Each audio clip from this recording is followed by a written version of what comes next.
உள்ளூராட்சி மன்ற தேர்தலை ஒட்டிய வகையாக ஏறாவூர் ஐந்தாங்குறிச்சி வட்டாரத்துக்கான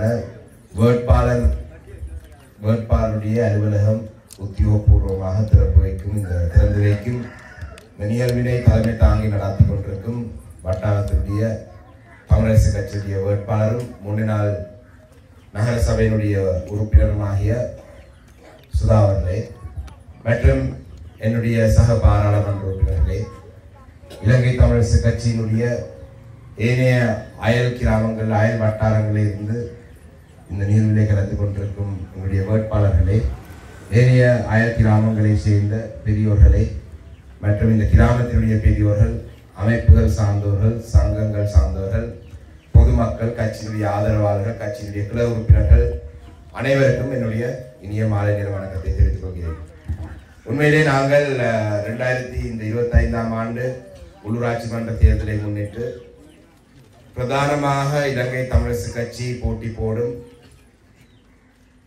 9 பிரதேச சபைகள், மாநகர சபையுடன் சேர்த்து 9 பிரதேச சபைகள் முழுமையாக தமிழரசு கட்சி ஆட்சி அமைக்கக்கூடிய, நாங்கள் முழுமையாக அந்த சபை முழுமையாக அனைத்து வட்டாரங்களிலுமே வேட்பாளர் நிறுத்தும் அந்த பிரதேச சபைகளுக்கு வேட்பாளர் அறிமுக கூட்டங்களுடன் நாங்கள் நடத்தி கொண்டு வருகிறோம்.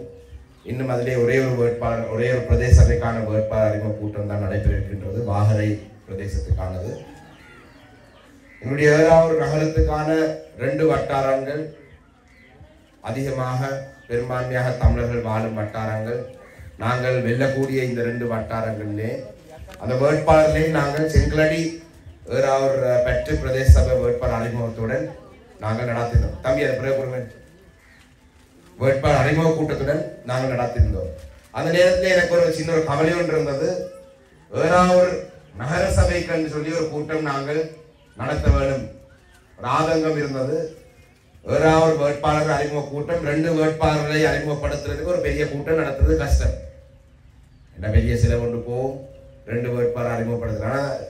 அப்ப அந்த 2 வேட்பாளரை நாங்கள் செங்கலடி பிரதேச சபையில் நினைத்து சகோதரர் ராகு அவர்களை நாங்கள் நினைத்து அந்த கூட்டத்தை நடத்தியிருந்தோம். ஆனால் அந்த கவலையை இல்லாமல் போகும் வகையாக இன்றைய வேட்பாளர் சுதா அவர்கள் ஏறாவூர் நகர சபைக்கான ஒரு கூட்டமாக, இதுவே நாங்கள் ஒரு வேட்பாளர் அறிமுக கூட்டமாக கூட கருதலாம். 2 வேட்பாளர்கள் இருக்கிறீங்க, அதே நேரத்தில் இந்த கிராமத்தை சேர்ந்தவர்கள், அயல் கிராமங்களை சேர்ந்த பெரியவர்கள் வந்திருக்கிறீர்கள். அந்த வகையிலே இது ஒரு வேட்பாளர் அறிமுக கூட்டமாகவே நாங்கள் இதை கருதலாம். அந்த வகையிலே அந்த விடயத்தை, இந்த நிகழ்வை ஏற்பாடு செய்த, இந்த அலுவலகம் திறக்கும் ஒரு நிகழ்வை ஏற்பாடு செய்து எங்களை அழைப்புதல் தந்து, இந்த பிரதேசத்திலே தமிழ் மக்களுக்கு இலங்கை தமிழரசு கட்சி இம்முறை ஏறாவூர் நகர சபையிலே இம்முறையில் போட்டி போடுகின்றது. இம்முறையும் ஏறாவூர் நகர சபையிலே இந்த பிரதேசத்திலே வாழும் மக்களுக்காக தமிழரசு கட்சி எப்பொழுதும் இருக்கின்றது என்றதை எடுத்து சொல்லக்கூடிய ஒரு வாய்ப்பாக இதை ஏற்படுத்தி தந்த ஏறாவூர் ஐந்தாங்குறிச்சி வேட்பாளர் சுதா அவர்களுக்கு இந்த இடத்தை நான் நன்றி சொல்ல வேண்டும். உண்மையிலே இந்த நகர சபையை பொறுத்தளவிலே நான் பாராளுமன்ற உறுப்பினராக 2020 ஆண்டு தான் நான் தெரிவு செய்யப்பட்டேன். 2020 ஆண்டு தெரிவு செய்யப்பட்டதுக்கு பிறகு ஒவ்வொரு வருடமும் நடந்த வரவு செலவு திட்டம் வரும் பொழுது, அதாவது நகர சபையினுடைய வரவு செலவு திட்டம் வரும் பொழுது, நகர சபையிலே பெரும்பான்மையாக இருக்கும் சகோதர இஸ்லாமிய சகோதரருடைய தவிசாளராக இருக்கிறவர்களும் அவர்களுடைய காலை வாரிவிட்டு தாங்கள் தவிசாளராக வர விரும்பிய தரப்பினரும் எங்களை நாடுவார்கள். இதுதான் பலமை.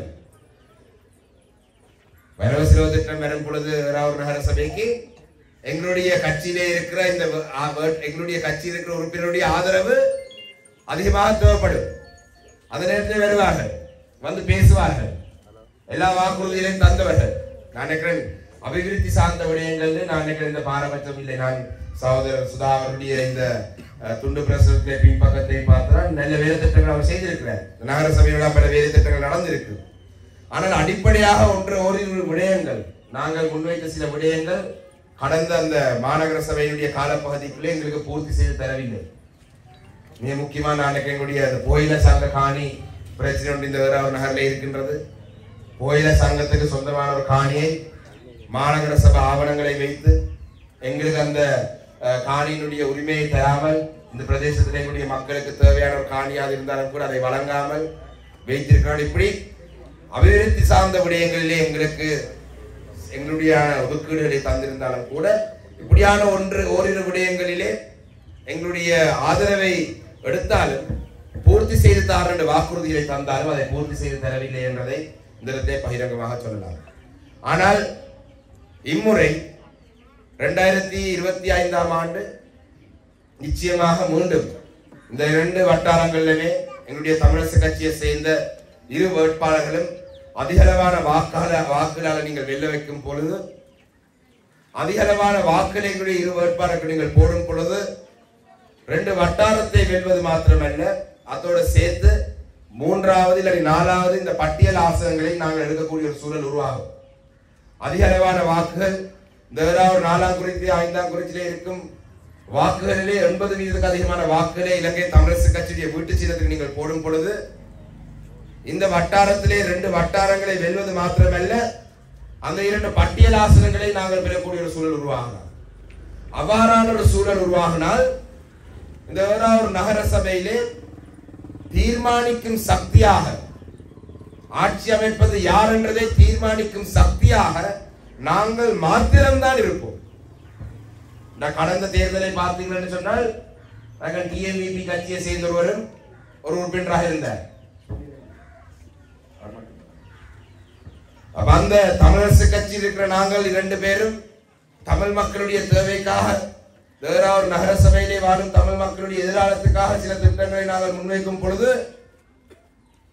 இன்னும் ஒரு சில தமிழ் தரப்பிலே வாக்குகள் வெல்லாமல் விட்டாலும் இந்த எஞ்சிய வாக்காளர் பட்டியலிலே வந்தவர்கள் தமிழ் மக்களுடைய தேவைகளுக்காக இருந்தார்களா என்ற ஒரு சந்தேகம் எங்களுக்கு இருக்கின்றது.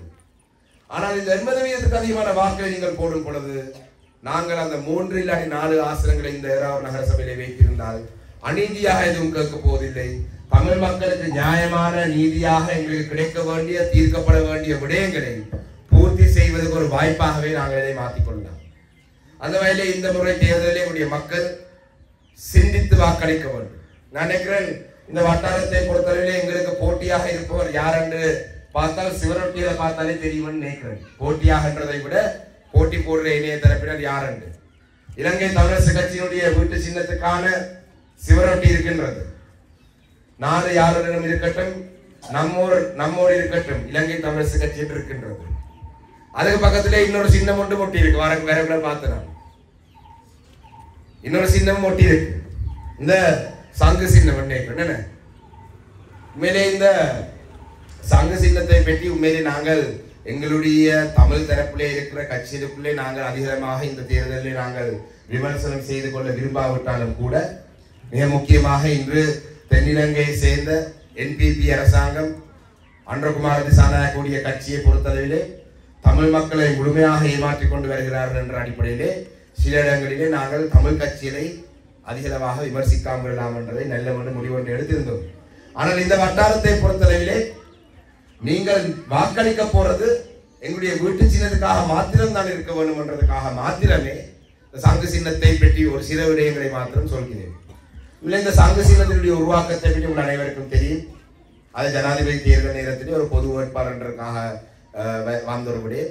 அது ஜனாதிபதி தேர்தலோடு அந்த விடயம் முடிந்து விட்டது. அதிலே பலர் ஆதரவு அளித்தார்கள், பலர் ஆதரவு அளிக்கவில்லை. ஆனால் ஜனாதிபதி தேர்தலுக்கு பிறகு இந்த சின்னம் களவெடுக்கப்பட்டதுதான் அனைவருக்கும் தெரிந்த ஒரு உண்மை. இந்த சின்னமானது களவெடுக்கப்பட்டது.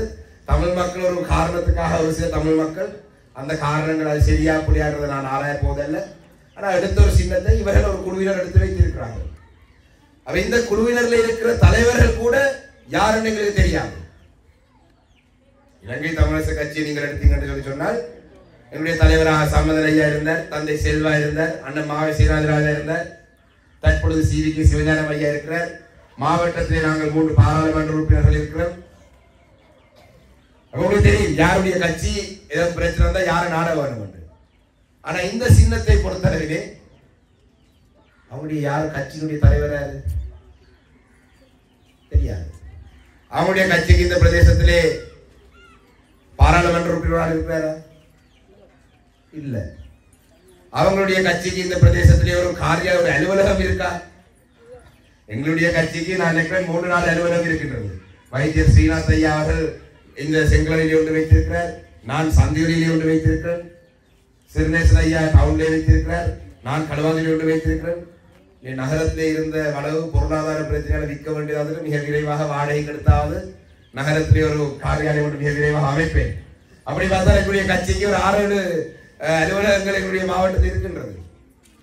இந்த வட்டாரத்தில் இருக்கிற மக்கள் நாளைய தினம் சங்குக்கு வாக்களித்து ஒருவேளை அவங்களுடைய கட்சியினூடாக இந்த பிரதேசத்தில் இருக்கும் ஒரு பிரச்சனையை முன்வைக்கிறதுக்கு பாராளுமன்றத்தில் பேசுறதுக்கு அவசியம் வந்தால் நாட போறது யாரை நீங்கள் நாட போறது?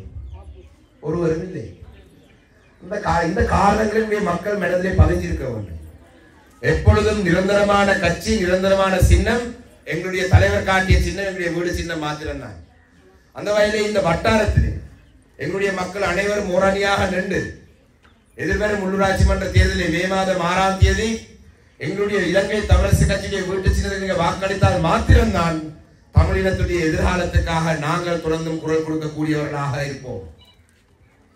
நான் நேற்றைய தினம் கூட இதை சொல்லியிருந்தேன். ஜனாதிபதி அவர்கள் பல இடங்களிலே சென்று பொய்களை கூறிக்கொண்டு வருகிறார். நத்தால் பாப்பா போல பரிசுகளை தாரன் என்று சொல்லி பொய்களை சொல்லி வருகிறார் என்று சொன்னார். இன்று பார்த்தீங்கன்னு சொல்லி சொன்னால் ஜனாதிபதி கண்டியிலே தலதா மாளிகைக்கு முன்பாக, கண்டி தலதா மாளிகை சொன்னா உங்களுக்கு தெரியும், புத்தருடைய அந்த புனித சின்னங்களை வைத்திருக்கும் இடம் தான் கண்டிலே தலதா மாளிகை. 16-17 வருடங்களுக்கு பிறகு அந்த புனித சின்னங்களை வெளியிலே வீதியிலே ஊர்வலமாக கொண்டு வர போறதாக இன்று அதுக்கு தலைமை தாங்கிறதுக்கு ஜனாதிபதி கண்டிக்கு போயிருக்கிறார். நாட்டில் எங்களுக்கு இருக்கிற பிரச்சனை இதுதான் ஆக முக்கியமான பிரச்சனையாக இருக்கிறது ஜனாதிபதியில பார்வையில். கடந்த காலத்திலே இதே ஜனாதிபதி தான் சொன்னார், நாங்கள் ஒரு மதத்துக்கு நாங்கள் முன்னுரிமை வழங்க மாட்டோம், நாங்கள் ஒரு மதத்தை சார்ந்த ஒரு கட்சியாக நாங்கள் இருக்க மாட்டோம், நாங்கள் இன்னும் இதுக்கு மேலதிகமாக சொன்ன குண்டர்கள் இறுதியாக தப்பி செல்வதற்கு ஒரு ஒழிக்கிறதுக்கு இடமில்லாமல் போகும் பொழுது மதத்துக்கு பின்பு தான் ஒழிப்பார்கள் என்று சொன்னார். அந்த நேரத்தில் அவர் அதை சொன்னது மஹிந்த ராஜபக்ச இந்த நேரமே விஹாரிகளுக்குள்ளே பன்சாலைக்கு போறார் என்றதுக்காக சொன்னவர். இன்று இந்த ஜனாதிபதியும் அதே விடயத்தை தான் செய்கிறார். என்றால் நாட்டிலே தற்பொழுது இருக்கும் நிலைமை இந்த சித்திரை புது வருடம் காலப்பகுதியிலே தெரியும், பல மக்களுக்கு வளமையாக சித்திரைக்கு கொள்வனவு செய்கிற பொருட்களை கூட கொள்வனவு செய்ய முடியாத ஒரு சூழல் வந்தது. என்ற விலைவாசிகள் இன்னும் அதே அளவில் தான் இருக்கின்றன. சம்பள உயர்வுகள் அரசு ஊழியர்களுக்கு உயர்த்துவோம் என்று சொன்னார்கள், ஆனால் அதை எதிர்பார்த்த அளவு அந்த சம்பளம் உயரவில்லை. இப்படி நாடு முழுவதும் இப்படியான பிரச்சனை இருக்கும் பொழுது ஜனாதிபதி அன்றகுமார் திசாநாயகம் இந்த நாட்டை மாறி மாறி ஆட்சி செய்த 76 வருடங்களாக ஆட்சி செய்த பேரினவாத சிங்கள பௌத்த தலைவர் அனைவரும் செய்த அதே வேலை திட்டத்தை இன்று அவரும் முன்னெடுத்துக் கொண்டிருக்கிறார். உங்களுடைய தமிழ் மக்கள் ஒரு சிலர் இன்னும் இல்லை, அவர் இனவாதி இல்லை, மறைமுகமான இனவாதிகள் அவர்கள் தான். இன்று காலையிலே இன்னொரு அறிக்கையை பார்த்தால் இந்த நாட்டிலே எண்ணிக்கையிலே பெரும்பான்மையான இனம், எண்ணிக்கையிலே சிறுபான்மையான இனம் எல்லாம் இல்லை, நாங்கள் எல்லாம் இலங்கையை சேர்ந்த மக்கள், அதுல எந்த மாற்று கருத்தும் இல்லை, நாங்கள் எல்லாம் இலங்கையை சேர்ந்த மக்கள் தான். ஆனா தமிழ் இனம் என்றது ஒரு இனம், எங்களுக்கு ஒரு அடையாளம் உள்ள ஒரு இனம், எங்களுக்கு சகல வகையான உரிமைகளை இந்த நாட்டிலே கிடைக்க வேண்டிய ஒரு இனமாகத்தான் நாங்கள் பார்க்கிறோம். அந்த உரிமைகளை மறுத்து அந்த உரிமைகள் இல்லாம இலங்கையை சேர்ந்த மக்களாக நாங்கள் எல்லாம் வாழ வேண்டும் என்று ஜனாதிபதி நினைக்கிறார் என்று சொல்லி சொன்னால், தமிழ் மக்களுடைய அந்த நீண்ட ஆழமாக தீர்க்கப்படாமல் இருக்கும் அரசியல் பிரச்சனைகளை தீர்த்து வைக்காமல் நாங்கள் எல்லாம் இலங்கையை சேர்ந்த மக்களாக வாழ வேண்டும் என்று நினைத்தார் என்று சொன்னால், எங்களுடைய காணாமாக்கப்பட்டுடைய பிரச்சனையா இருக்கட்டும், தமிழினத்தில் நாங்கள் ஆயுதமேந்திய போராடிய காரணங்களுக்கான அந்த பிரச்சனை நிவர்த்தி செய்யாமல் நாங்கள் எல்லாம் இலங்கையை சேர்ந்த மக்களாக நீங்கள் வாழ வேண்டும் என்று சொன்னால், அவரை விட பெரிய ஒரு இனவாதி இந்த நாட்டில் இருக்க முடியாது. மஹிந்த ராஜபக்ச தரப்பெல்லாம் அப்படி சொல்லவில்லை, நாங்கள் இனவாதிகள் என்றே சொன்னார்கள். இவர் இனவாதிகள் இல்லை என்று சொல்லி இதை சொல்லிக் கொண்டிருக்கிறார். அந்த வகையிலே நான் நீண்ட நேரம் உரையாட விருப்பப்படவில்லை. இதை நான் சொன்னதுக்கான காரணம், இந்த பிரதேசத்திலே இருக்கும் மக்கள் இந்த விடயங்களை அறிந்திருக்க வேண்டும். இந்த பிரதேசத்திலே இருக்கும் மக்கள் இன்று இந்த கூட்டத்துக்கு சமூகம் தந்தவர்கள் இன்னும் 10 பேரிடம் நாங்கள் இந்த செய்தியை போய் சொல்ல வேண்டும். நாளைய தினம் யாராவது சொன்னால் நாங்கள் இந்த சின்னத்துக்கு தான் நாங்கள் வாக்களிக்க போறோம் என்று சொல்லி சொன்னால் அந்த இடத்திலே சொல்ல வேண்டும், இல்லை இந்த சின்னம் இல்லை, வீடு சின்னத்துக்கு தான் நீங்கள் வாக்களிக்க வேண்டும் என்று சொல்ல வேண்டும். அதே வீடு சின்னத்துக்கு நாங்கள் ஏன் வாக்களிக்க வேண்டும் என்று சொல்லி சொன்னால், இந்த காரணங்களை நீங்கள் சொல்ல வேண்டும். அதுக்காகத்தான் இந்த ஒரு சுருக்கமான விளக்கத்தை நான் தந்தேன். அந்த வகையிலே இந்த வட்டாரம் 2 வட்டாரம் வெல்வதென்றது எங்களுக்கு எந்த சந்தேகமும் இல்லை. ஆனால் அதிகூடிய வாக்குகள் இந்த 2 வட்டாரத்திலே 80% அதிகமான வாக்களை எங்களுடைய மக்கள் ஒன்றாக இணைந்து எடுத்து தந்தால் இந்த ஏறாவூர் நகர சபையிலே தீர்க்கப்பட வேண்டிய பல பிரச்சனைகளை தீர்த்துக் கொள்றதுக்கு இன்னும் பாரிய ஒரு சக்தியாக, பேரம் பேசும் சக்தியாக எங்களுடைய இலங்கை தமிழரசு கட்சியை சேர்ந்த எங்களுடைய கரங்களை நீங்கள் பலப்படுத்தக்கூடிய ஒரு வாய்ப்பாகவே இதை பயன்படுத்துங்கள் என்று கேட்டு வெற்றி வேட்பாளர்கள் அனைவருக்கும் என்னுடைய வாழ்த்துக்களை சொல்லி என்னுடைய உரையை முடித்துக் கொள்கிறேன். நன்றி, வணக்கம். செய்திகளை உடனுக்குடன் தெரிந்து கொள்ள உடனே சப்ஸ்கிரைப் பண்ணுங்க.